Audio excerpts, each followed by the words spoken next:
Now, what I want to do in this video is talk about two different paradoxes. They're similar and importantly related, but I think also different. Two paradoxes of taste and experience. Now, these paradoxes are going to build upon what we talked about last week with regard to taste and flavor being subjective, such that, the property of its sweetness, right? So the apple's sweetness is a property in me rather than in the apple itself, right? We talked about that last week, so I'm going to build upon this now. The other point I want to make is we need to understand what exactly a paradox is. A philosophical paradox, or puzzle in this regard, will involve different statements that independently seem plausible. Independently, we have reason to accept them as being true. But when we conjoin them together, when we think about them combined together as a set of statements, then it looks like they're inconsistent. We can't believe all of them are true at the same time. And so that means we'll have to reject one of them. And it's not always clear which one we'll need to reject. So there's two that I want to go through and discuss. They're based upon what Plancius argues here about the subjectivity of experience and taste and flavor in the second chapter, in the chapter on epistemology. So this is specifically going to be focused on what we can know about food. All right, so the first paradox I'm calling paradox of subjective experience, and the second one is going to be a paradox of self-knowledge. So let's look at the subjective experience problem first. So I'm going to lay out three different statements that I think we have some reason to accept as being true. There's some reason to think these statements are plausible.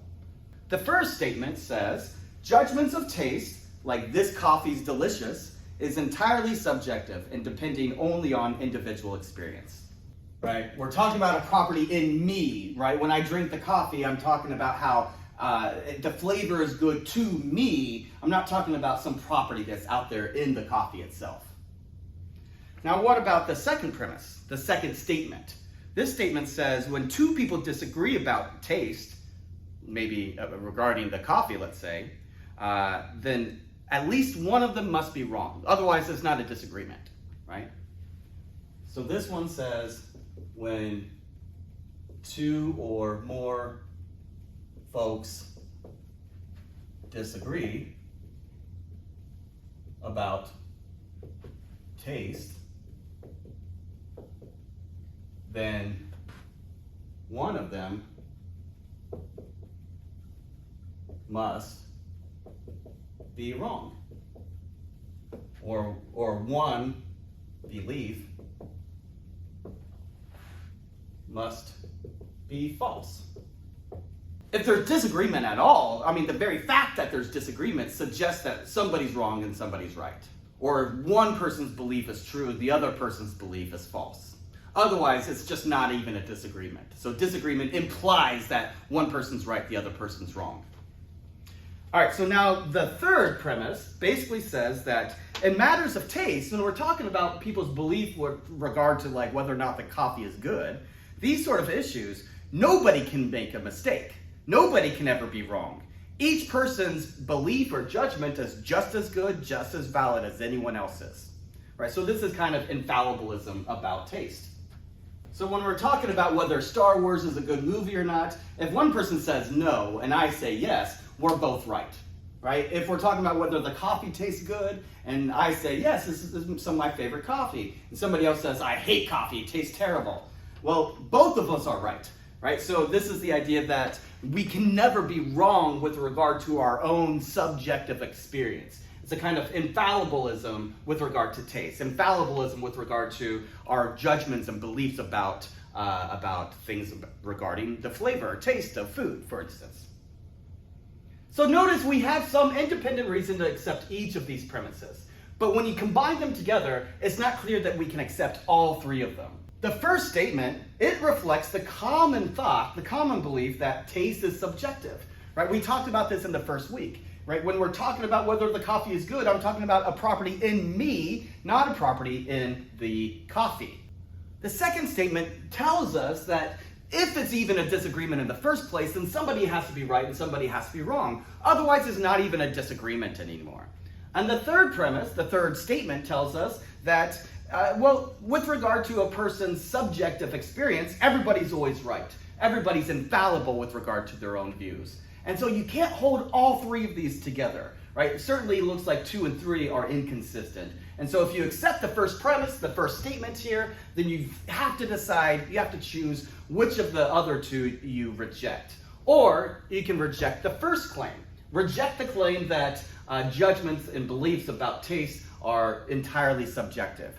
But if that's true, if we're talking about this coffee is good, then there would be some objective fact of the matter. Maybe there's some property in the coffee that makes it good or makes it bad. In which case, when I say this coffee is good, I'm not merely talking about a property in me. I'm talking about a property in the real world. And that seems strange. Think about it in terms of artwork, right? If you're looking at some abstract painting by like Rothko, not sure if you know who Rothko is, but just, very, very abstract painting. I really like abstract paintings. I think they're really, really wonderful to get lost in. But other people might be like, that painting's terrible. Even a child could do that. So I don't know why anybody would like that. Right? So we've got a disagreement about this painting. I like it, someone else doesn't. Right? So maybe you think that art is in the eye of the beholder, and what's good art for me may not be good art for someone else. But if you reject this first statement here, that notions of taste are entirely subjective, that means that notions of taste, like one's preferred artwork, is objective, right? It would be a property out there in the world of the Rothko abstract painting that makes it good, independent of what anyone else happens to say. So that's the first paradox, and I hope I've given you the sense of why it's really troubling, why there seems to be some problem here that we need to make sense of. But now what I want to do is turn to the second paradox. And this paradox focuses on self-knowledge and the idea that if I'm talking about knowledge of food, I think I'm talking about knowledge of the object there in the world, like the apple or whatever it happens to be. I'm not talking about knowledge regarding my own self. And so that seems to raise another worry, another kind of paradox. So let's go ahead and take a look at that one. All right, so the paradox of self-knowledge begins with the statement that says, when I say this tastes bitter, I'm reporting something about my own subjective experience, which I know directly through something like introspection.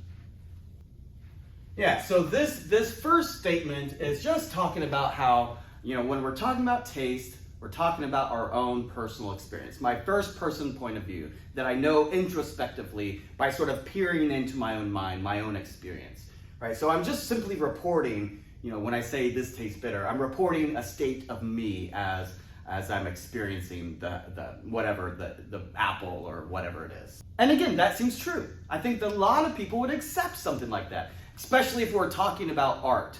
Think that Rothko painting again. When I say I really like the Rothko painting, I'm reporting a subjective point about me, some aspect about my first person point of view.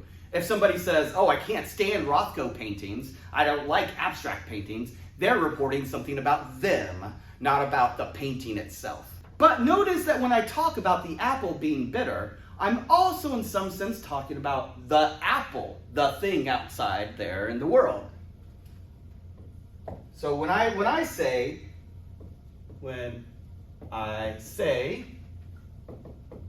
this tastes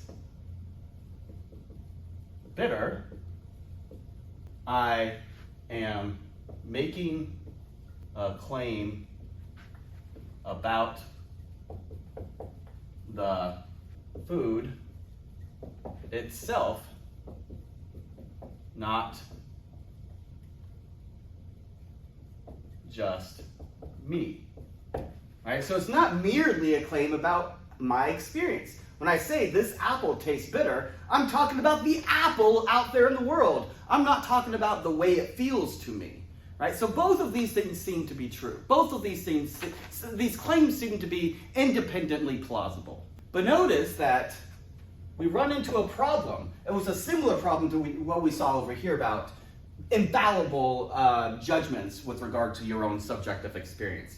So the third statement is going to say basically that when we're thinking about a single judgment or a single belief, that belief or that judgment cannot both be fallible and infallible. It can't be both at the same time. So a single belief or judgment about anything cannot both be fallible and infallible at the same time.